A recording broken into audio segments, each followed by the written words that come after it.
Hi everyone, this is the last episode in my little series taking a look at the tracks from my EP Four Perspectives.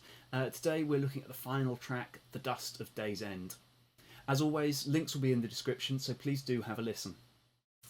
This track is another older idea that I'd had kicking around for a while but didn't quite know what to do with it.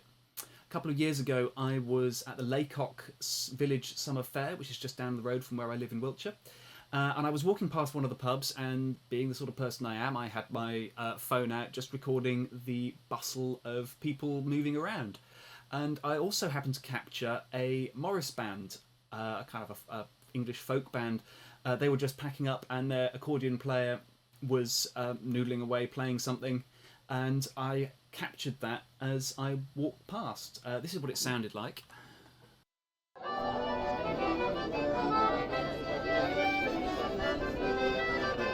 I didn't really think much of this. It was just another sound to add to the library. But I was bored one day and I was messing around with it, doing a similar sort of thing to what I did on Half for Cold Bones, scanning through, looking for loops and things.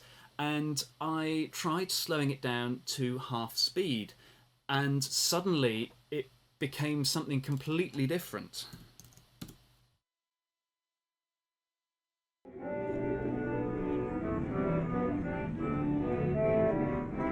It had this really lovely dusty quality, and it took on this whole new meaning. I knew this was going to be something really good. I'd already found one loop in it which I thought was going to be interesting, which I'll play to you now. This is the first one you hear.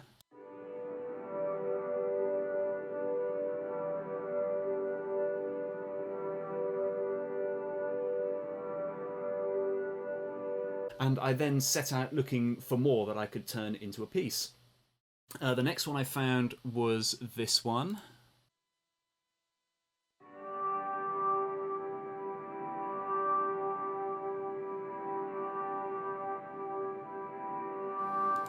And then finally this one.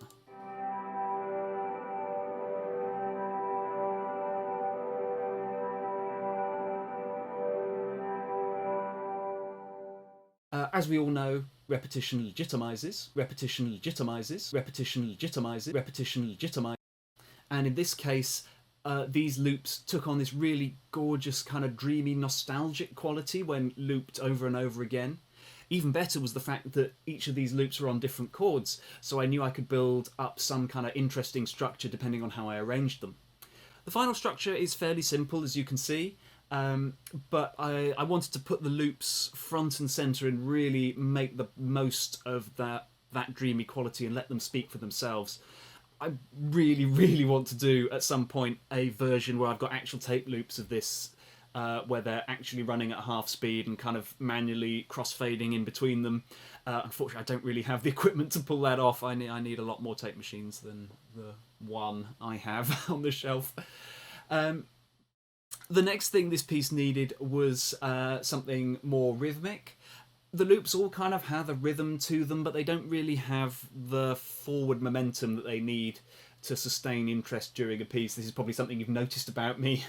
Even though I'm making ambient music, I like it to. I like there to be some kind of journey, however kind of sedate it might be. So I came up with two rhythmic elements to the piece. The first one is this loop here, which is just a snippet of some of the bustle that I was talking about on the track.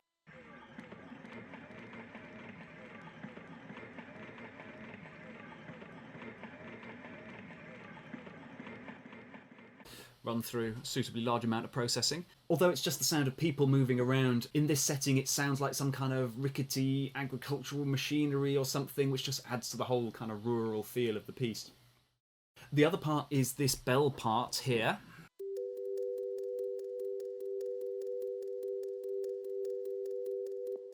Which sounds really simple, and it was actually from another idea I had a while back for a piano piece where the right hand would just be playing a really simple little melody, even if it's just a really simple part, even if it's just two notes, and then having the left hand changing the chords and the bass and changing its context, changing its mood.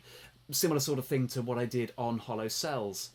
So I took that idea, and I think this is just a stock Ableton, yeah, there we go, stock Ableton bell type sound. Nice, again, really lovely dusty sound.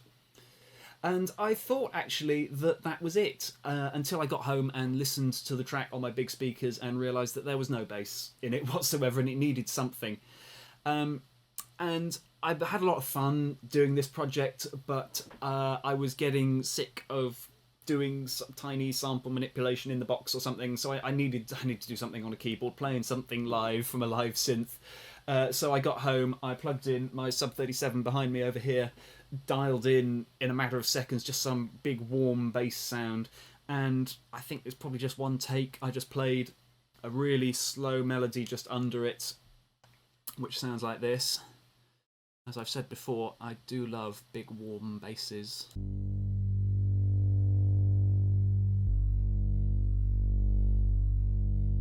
Super low.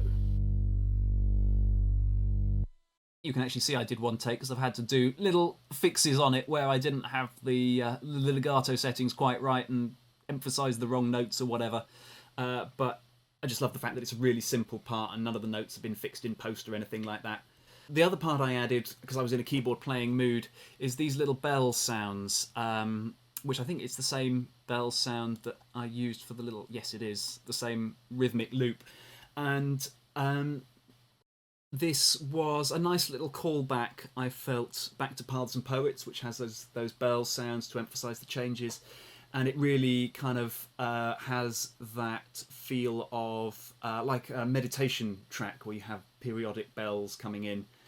And it was a really fun part to play because it sort of starts out with really simple little dyads and then it builds up into more complex chords as the piece progresses. Oh, and actually there was one more part. Again, I was about to hit render and I had to make one final change, and music producers will know there's always one last change. And in this case, I hadn't been quite comfortable with how this piece fitted with the other pieces on the EP. The others are very kind of natural in their sources and their inspiration, and this one, all the sounds are really human. So I went back to my library of field recordings and found this great sound of some rooks coming into roost in the evening. And that evening feel brings the track to a nice kind of natural close, and it calls back to Paths and Poets again, how we opened the EP. So that's it for The Dust of Day's End and for Four Perspectives. Once again, I hope you've enjoyed this series and the EP, and all the links will be below if you haven't checked it out yet. Please do. Thanks again, and I will see you soon.